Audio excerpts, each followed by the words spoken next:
introducing introducing Kristen. Um,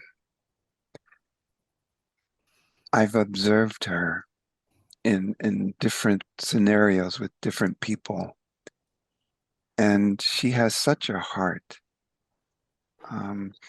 that you feel like you really want to be a guardian in a certain kind of way. Um, and I've just watched her. She just volunteers. Um, Information, energy just comes through her very quickly. And her mind is very quick, and it's all about support. It's unbelievable.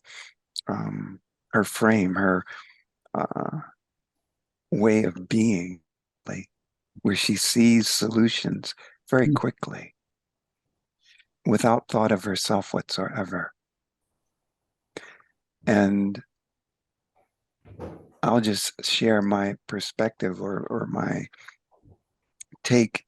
We had the opportunity of being with the brothers for a couple of months online, and they immediately took to her heart.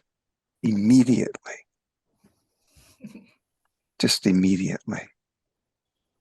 She's an amazing person. So that's what I have to say about you, Kristen, and introducing you to Mastery Circle. Oh, thank you so much. And it's an honor to be here and to share time with all of you this morning. I did put together my first ever slideshow to help explain my journey and kind of just share with you what we're working on. And it's bringing meditation to a prison in Mississippi. Wow. And it's a really wonderful opportunity that we have here. So I'm going to share my screen. Um, I was thinking about how to explain this and where did this all begin. And for me, it started with this children's book that I wrote. And it's about this project was just me being guided and following the light. Um, so here we go. So when I think about how it all began, bringing meditation to the prison in Mississippi, it started with this book, and all my notes just went blank. So I'm gonna go off of my intuition in the moment here. I had written this children's book in 2018, and I was also working for the Maytag family here in San Francisco as an executive assistant, personal assistant to Fritz Maytag.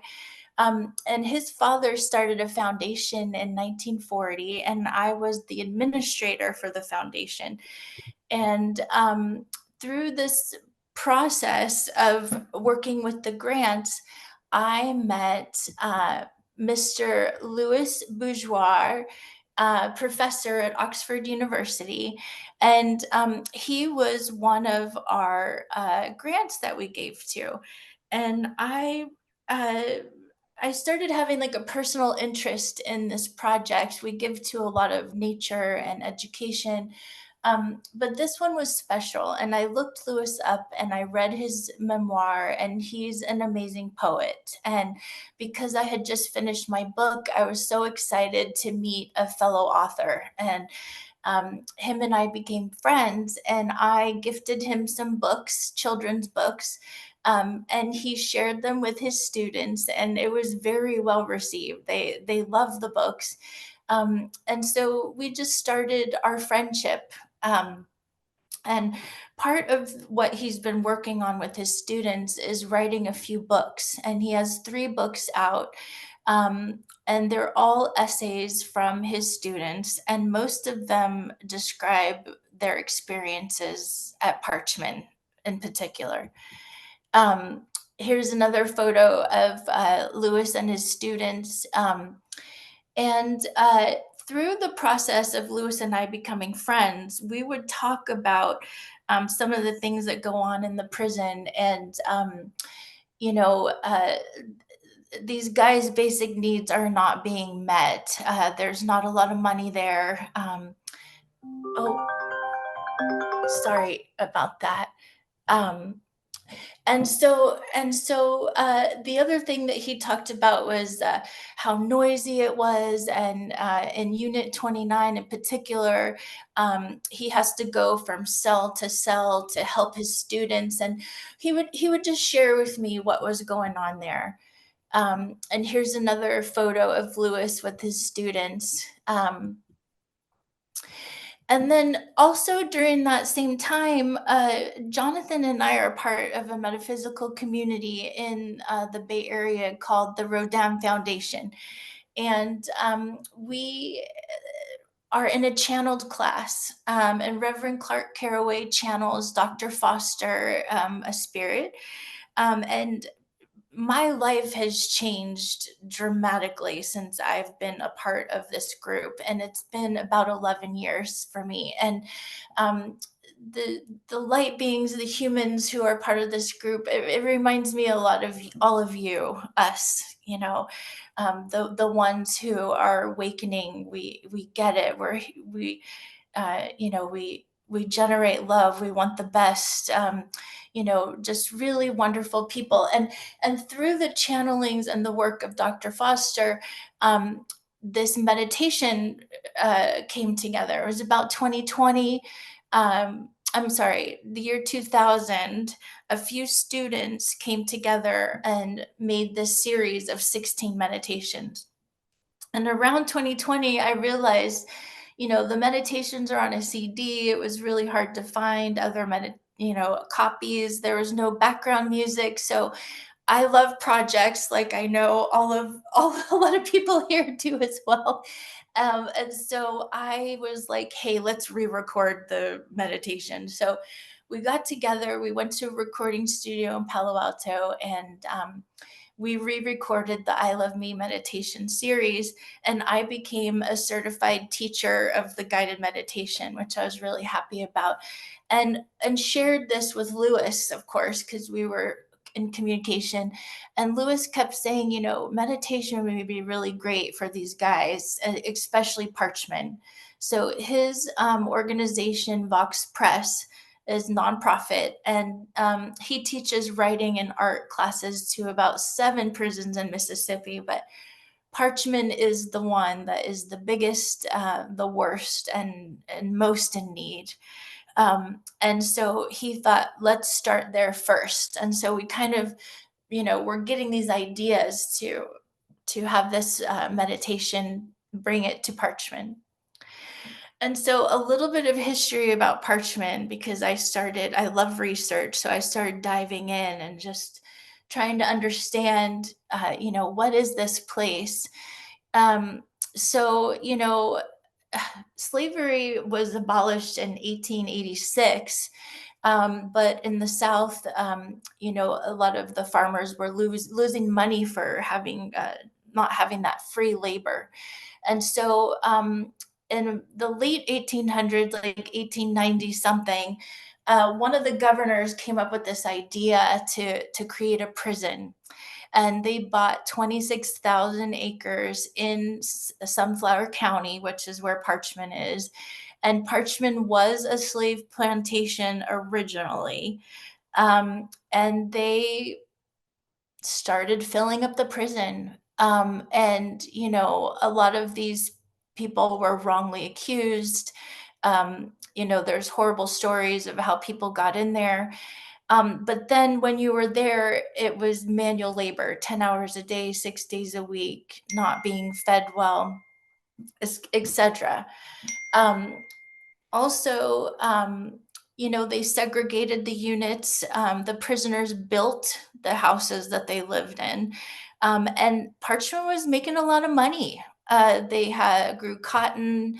Um, they had livestock, uniforms. They make uniforms. They still make uniforms today. It's still a working farm. They're still making money. Um, and Another interesting thing is Parchman is so wide and flat that they don't have any walls or they don't have anything like that. They have trustees shooters, and that is they called them trustee shooters. So they would have other prisoners that were outlaws, and they would watch and be on guard, and they would shoot anyone on site that was seen running off. And they still have that system today. They do have that. They do have more gates and walls, but they also have trustees, which they're not supposed to have. But the trustees now, the guards are the ones that look after people escaping, but the trustees manage the other inmates. So we had a trustee who helped us with the television when we were having our class. um, Also, it's the home of the Mississippi Blues. There was a lot of music that came through Parchman. So on the day off, the seventh day, a lot of people would play music. They would go to church, play baseball. And so there's a town called Clarksdale, which Jonathan and I will be staying at, and they have a lot of music there. It's the home of the Mississippi Blues, so I'm really excited to experience that. When I saw this picture, I was astounded. 1968, picking cotton. Like, I can't, my brain, I was born in 1978. My brain doesn't understand this. But nevertheless, the energy of this is here at this place. And one of the things I would like to do is set the intention to sort of clear some of this out. So this is Parchman now. It's a state penitentiary. I think there's like 26,000 inmates or something, a large amount. And one of the problems is they don't have a lot of guards. They don't have enough guards. This is an aerial view of where we will be going. Our classroom is in there, and Unit 29, which is kind of, I guess, one of the worst units, the hardest. They're it's a maximum security prison. And so in Unit 29, Lewis explained to me, it's kind of like they just put him in there and just, forget about him. Also in Unit 29, there's just a really just a lack of guards, a lack of you know support. There isn't any sort of like reform program to help people grow, that type of a thing. And this photo, this is one of many. So Parchman is huge. I didn't get the whole area view, but there's like little, I don't know, bases is the word, but little units just like this. There's many of these on that property with different units. The next few photos are a little disturbing, but I think it's worth just being honest and awareness about, what these conditions are like there. Um, oh, yes, that's right. So in 2020 during COVID, there was 3 days where no guards went down to Unit 29. And they didn't have electricity, they didn't have food, and it started flooding in the unit. And there's a lot of mold. People were getting sick. One gentleman had insulin every day, and they didn't bring him his insulin, and he was starting to die. And so the other inmates were screaming and yelling, and no one would come. So they started lighting their mattresses on fire. And that brought the guards to come see what was going on. And they rushed him to the hospital, and he died. There also started to be a series of suicides because people just couldn't handle those living conditions. And the families were really concerned because what happens at Parchman is the corruption there is so bad. These guys, they don't get phone calls for their families. There aren't a lot of visitations, and they have a lot of lockdowns where nobody can come visit. And I think it's to sort of really hide what's going on there. So a couple of inmates had illegal phones, and they videotaped what was going on. And one in particular was released, and he brought the SD card from his phone and went to Roc Nation, which is a foundation uh, started by Jay-Z. And they had a few cases on behalf of the families. I think there was like 6 or 7 cases, and it started a movement where people are the federal government came in and said you have to update these facilities, basically. And the facilities that the facilities of the inmates who passed away, and that there were lawsuits, were updated. But I did talk to Lewis, and he said there are many others that have not been. And so this is the living conditions. Um, these guys are sleeping. And to me, I think that it's a dry cell. So they probably went together there because, it's dry there. They don't have blankets. I had gifted blankets, and they have yet to be received. I sent blankets about a year and a half ago, and they have yet to be received. Um, Lewis teaches classes is another unit 29. A lot of times the guys are in there about 23 hours a day.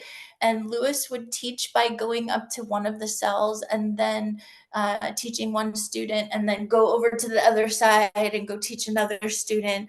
And he said it was so loud because everybody's yelling because they're trying to talk to each other across the way. And so I just got this idea one time, like, what about earplugs? So, I sent a bunch of earplugs, and they really responded to that. Here's another picture of the living conditions. You can see there's guys in those cells. There's water everywhere. So anyway, this is just, where they're living. Um, this is called the zone accommodations. And when Jonathan and I started teaching the class, I really thought that they were in their own cells separated. And so I was trying to think of how to help them meditate. I thought blankets and earplugs would help focus. But I found out they live in the zone. And so, it's a little bit more difficult to meditate in the zone. And, there's gang activity. You got to watch your back. But anyway, this is to give you an idea. I think this one has probably been upgraded. This is one of the nicer ones. Um, and so the lawsuits in 2020 really opened the door for us to get in. Lewis had a friend who worked at the prison, and because he's been going there for like 10 years. And so he said, hey, there's a new warden coming in, and if you want a class, this is a great time to do it. Because I had been talking to him about it, and we weren't sure how to get it in there. And so we jumped on the opportunity. We went in there, and the new warden said, okay, we approve your class, but we're renovating this classroom, so you're going to have to wait until the classroom is done. So at this point, I had gone to my meditation community, my spiritual group, and I had said that, I was going to bring meditation to this prison in Mississippi. And I was really excited about it because, being a new meditation teacher, I've been a nanny, personal assistant, executive assistant, office manager. So I was really excited to, you know, dive into meditation and have this be like a new career path and a new part of my life. And I knew it would help deepen my meditation practice. And Jonathan came up and said, I want to be of service. I want to help. Like, what can I do? And I'm so grateful for you, Jonathan, because I'm really happy I'm not doing this alone. And Jonathan is such a bright light and an amazing human being. And I love Jonathan so much. And he helps me in my life all the time. And so I was, I was really happy to, to be working with Jonathan on this one. And so we started our class, and this to the left is Mr. Lewis Green. He's one of our students. And to the right is Mr. Leon Johnson. And Leon is 70. He's been in prison for 50 years. He was 20 when he went into prison, and he was so calm and grateful and wonderful person. And Mr. Lewis Green, also one of my favorite students. Our first class, played like this beautiful meditation music because I could share my screen, and he was the first one to be soaking it up and dancing and just receiving. um, and I know he's a very special person. And he also has been in there about 20 years, and they're both lifetimers. They will not get out. And Mr. Lewis Green, when we first started our first class, um, we asked, the question, why are you here? And why do you want to be here? And Lewis said, with all the hangings and everything, I thought that it would probably be a good idea to come here. So I know that he experienced a lot. He's been through a lot. And Mr. Leon Johnson really had no idea of the concepts, and he was just there to try it out and learn and see, see what it was like. Um, and so words cannot describe the feeling. Like when we started having the class, I was so energized. I couldn't, sorry for all these messages. I was so energized. I couldn't believe the way I felt. I just, it brought so much energy into my life. I felt like, okay, this is bigger than me. This is bigger than me. This is not about me. This is about us. This is about humanity. This is about raising the right vibration of the human collective. And, at that time, I was learning about my past lives. I remembered I've been in prison before in a past life. I remembered I've been a slave before in a past life. Um, and, forgiveness and just raising the vibration. Of the planet. And I'm wondering, Jonathan, would you like to share any of your experience with the class?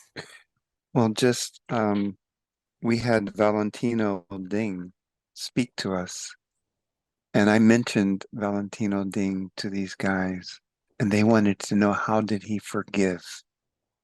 How Mm. did he continue his life and do what he does? And Lee actually asked me when I came back. He knew that I was seeing him. We didn't see each other for a moment. And then the first thing he asked was, what did he say? He wanted to know. So it's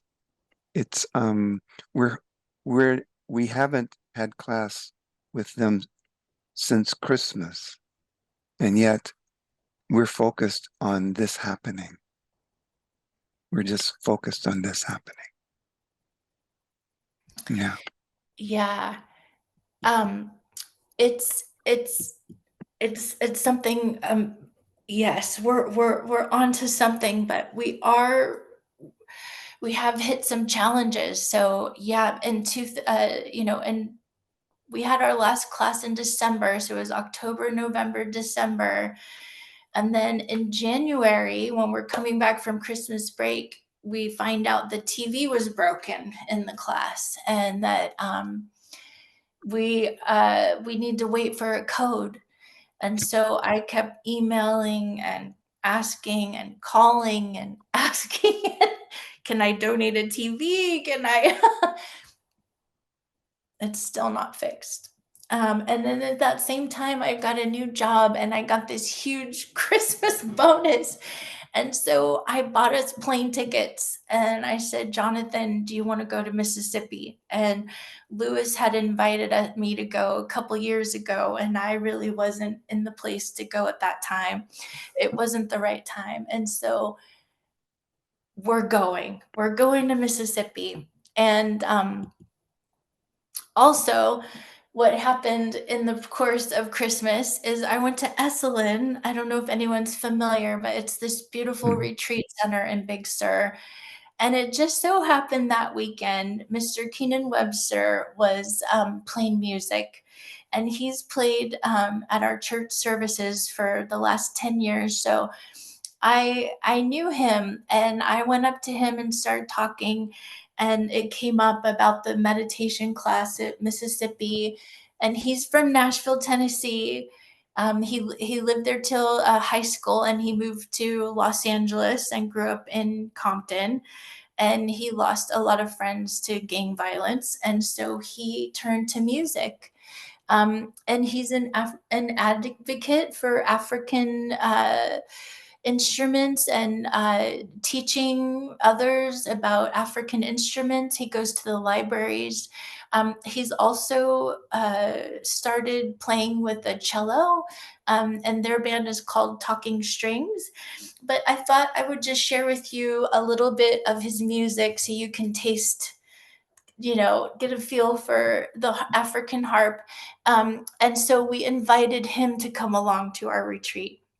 And so Jonathan and I are creating a 3-day retreat at the prison.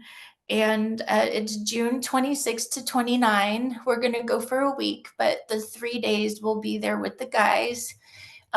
It'll be about 10 in the morning to 3 in the afternoon. And we have a whole itinerary ready to go. And so here's a little bit of Keenan's music. Hi everyone, my name is Keenan Webster, and I'm here to share with you some music from the Mande and the Mandinka of West Africa in celebration of the Black History Month. I will be playing the electric version of the West African harp called Kora, that's spelled K-O-R-A, and also I will be playing the Kamale Nguni from the Mande people of West Africa. So I hope you enjoy, and many blessings to you.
Okay.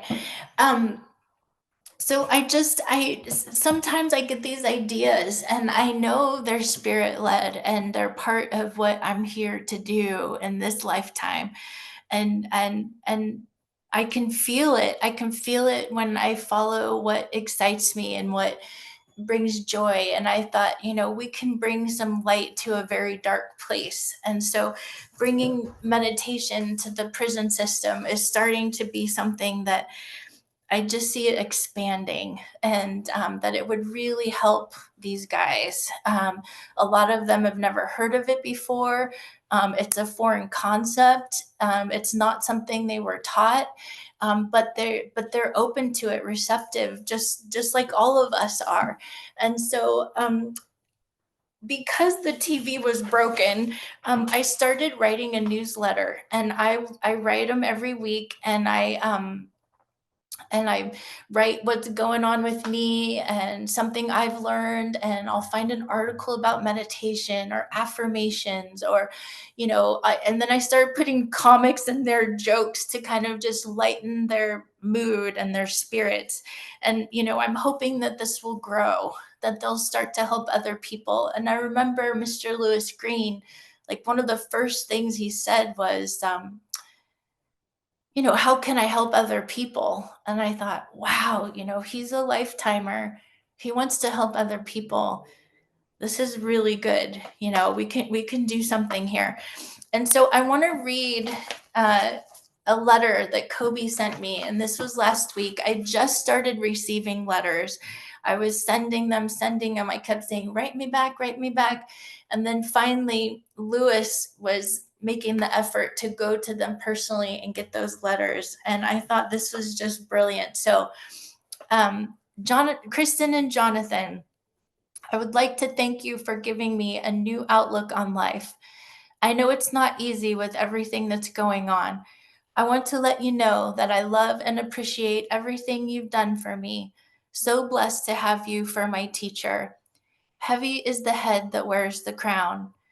In life we do things. Some we wish we had never done. Some we wish we could replay a million times in our heads. But they make us who we are. And in the end, those experiences shape every details about us. And we wouldn't be just here, be at the exact place that we are today. So just live, make mistakes, and have a wonderful life, but never second guess who you are, where you have been, and most importantly, where it is that you are going. Just have faith that life is happening as it should. It's not about what happens in the future. It's about the ride, for goodness sake. There's no point in going through all this stuff if you're not going to enjoy the ride. And that when you least expect it, something great might come along, something better than you have ever planned for.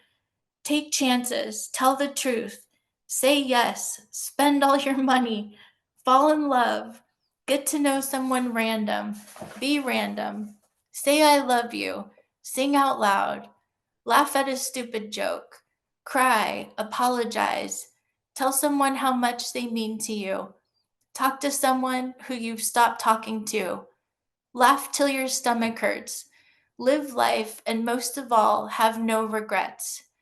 Every week when I get a letter from you, it makes me have a better week. I'd be looking forward to getting a letter every week now, and one of your letters had this in it. I embrace the opportunity to explore a healthy relationship to personal power. This supports my spiritual journey to fulfill my destiny for the benefit of all beings. I choose to express my power in a way that is respectful, merciful, and kind towards myself and others. I utilize my growth power to awaken my boldness and confidence. I recognize the inevitability of my divine fulfillment. I have been tapping in at 5 p.m. every night. So we had said on our last call that at 5 o'clock every night we would collectively connect with each other and say a prayer and have an intention. I can feel the connection, and it lifts my vibration and connects me to source and us all together. It's not connecting like it was in the beginning. The unexpected challenges is messing with the energy, but letting me know that I'm on the right path. Sending my love and hope all is well, Cody. And that was just a testimony of how this how love and forgiveness, it works. It really works. And so Jonathan and I have started a GoFundMe campaign to help fund our retreat this summer. And my goal and intention is to go every summer. And I would really like to have the same students attend so that it grows and they have something to look forward to. Um, and it'll be a great experience for all of us. So I feel like there's a lot of healing in store, and a lot of great experiences. And so I don't know. I thank you for watching my slideshow, everyone. And does anybody have any questions or comments? Thank you, Amy. Wow, thank you so much, both of you. That is beyond energizing. And my first thought was, I I would like to write back to Cody, and I would like to write back, and I'd like to get his address. So that letter was almost so synchronistic of how we started the morning out with Chief Seattle's letter. They just had a definite synchronistic to them. Beautiful, and I completely applaud your humanitarian efforts. Thank you for doing it. Thank you. Thank you so much. I bet they would really appreciate and love that, just to know that someone is thinking of them and cares about them, and they want to grow with this. They're so interested, just like we are. We're all together, right? We're all God. We're all connected. If I can share my email address, and I've been emailing letters to Lewis, and he prints them out and hands them to the guys. So I'll share my email address, and if anyone is interested, the door is open. So thank you. Oh, Afton. Yes, this was extremely moving. I had no idea. I knew the prison systems were bad and really bad in the South, but no idea how horrific and inhumane it was. I have one question. Are there anyone except African Americans in this prison? There is like a very small population of Caucasian. I think it's maybe 75% African American. I want to say Lewis told me that there is one Jewish inmate. Oh, and there's a few Native American of the tribe that lives in Mississippi, that was from Mississippi, a very small percentage. But the majority are African American. And I do know that during the civil rights movement, that was the place that a lot of people who were standing up for their human rights were sent to, was Parchman. And Lewis also says one of the biggest problems is over sentencing. And so, it's once you're in, it's hard to get out. And so it part of me, it's hard, like, to have this information and be interested, but not being able to change the system, but knowing that we can help them love themselves. We can help them get in touch with the divine light within them and tell them, hey, you are a being of light.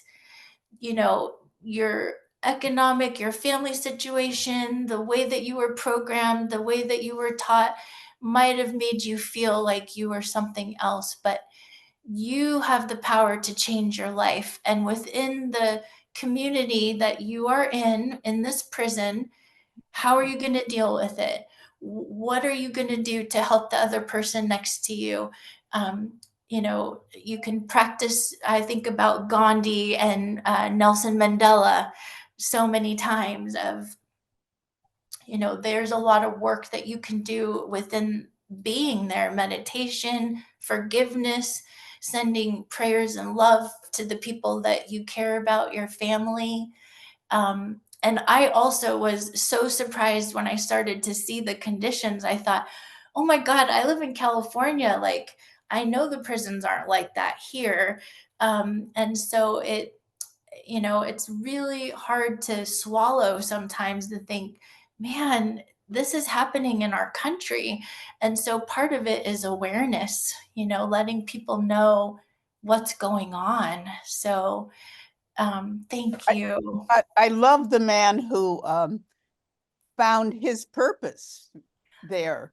I mean, he chose to really create a purpose, and I just imagine that, you know, he was able to feel fulfilled, like he had a life purpose. And I'll also share very personally, my father was in prison, but he was in Walla Walla in a firefighting camp that didn't even look like a prison. It was, you know, no walls, swimming pool, and what a contrast. And that was mostly all Caucasian people there. And he loved it. He found a purpose. He created a library, had a reading group, and Yes. That's what I'm thinking. Inspire them. I tell them, find something that you can do. Find something that brings you joy. Do you like to read? Do you like to sing? Like, what, you know, give them ideas of doing something with their time there. Um, thank you, Marilyn. Great. Kristen, you have Marilyn. Yeah, got it. Okay. Hello. Hi, Marilyn. I guess it's no accident that this is the one that I came to. You riled up every single cell in my body. I worked with the homeless. I've married two of them. One had just gotten out of prison. I know if you know their story, anyone on the planet, you're in love with their heart. And it's just so overwhelming to me. I didn't know this went on. I hate what goes on. I lived in Compton for years. This is just legalized slavery, and it's still going on today. It's just insane that that can happen. And obviously what you're doing is helping Kobe because he has found his purpose. But part of me is saying, yes, you've got your purpose and he's holding the light. I get that. But I don't even know where to start. I'm living in my fairyland here and my enchanted life, and retired for the 8th time. And I know I want to make a difference. I don't trust myself around prisoners because I love them. You know, they're just such incredible people once you get to know them. And I don't know what I can do from here besides hold the light. But you've stirred up my whole life once again. Thank you very much. Oh, I thank turned you. 80. I thought I was going to retire. Now I don't know. Homeboys was a very, very special place to me. I love it. It's so successful. And it's a proof that things can go right. So how do you make a homeboys out of this prison? I don't know. But I'm here. I'll do something. I don't even know where to start right now. I love you guys. I miss you. I forgot how much, and it just shook up my whole life again. I love you. Thank you, Marilyn. We love you. Thank you. Bill. Yes, thank you. You know, I just wanted to point out, Jonathan had asked me to put up the link here at some point during the presentation. So if you look in the chat, there is a YouTube link which goes to the GoFundMe for the wonderful work that you're doing. Thank you. Thank you. Afton. Yeah, I wanted to share one more thing. I realized I had my closest friend who's no longer with us went into San Quentin and taught art therapy there, and for several years, and she loved it. She really literally fell in love with one prisoner, and it got complicated, but she really had passionate love for everyone that she worked with. It's funny because I have a 13-year-old son who, teenagers finding independence, arguing and all this. And then I go to the prisoners and they're so respectful and listening and nice and happy. And I'm like, wow, this is such a difference. I mean, things are getting better with my son, but the guys are so appreciative. And I feel like we're really doing something special here and waking up something that they already know that they've forgotten about. And so another thing is I started to send books. I asked Lewis about, do they have a library? And he said, kind of, it's like a closet with just a few books. And we have so many little free libraries here, and I come across books all the time. So I started to build their library, which has actually been quite fun for me because I love books. And I always look for self-help books and business books and just things that will really, uh, help them to shift their own selves, give them the tools and the chance to make that choice. So um, Kristen, thank you, everyone. Yes. yeah. Thank you, Kristen, Amazing. for your sharing. Thank you. Yeah. Yeah. Can we send you books? Or can we do a book drive? I Or would what's the love best way that. to do that? Yes. I think I can give you Lewis's address and we Okay. can send books to his house. That's what I've been doing. And Perfect. I don't know if you guys are familiar, but the Postal Service, the post office has a book rate. And so if you're just sending books, it's very inexpensive. So I can send a whole box of books for like $20 because books are heavy. And so that's the best way to send them is through the post office and ask for the book rate. And I can put that in the chat. Thank you, Great. you guys. Thank you for your blessed work. Thank you.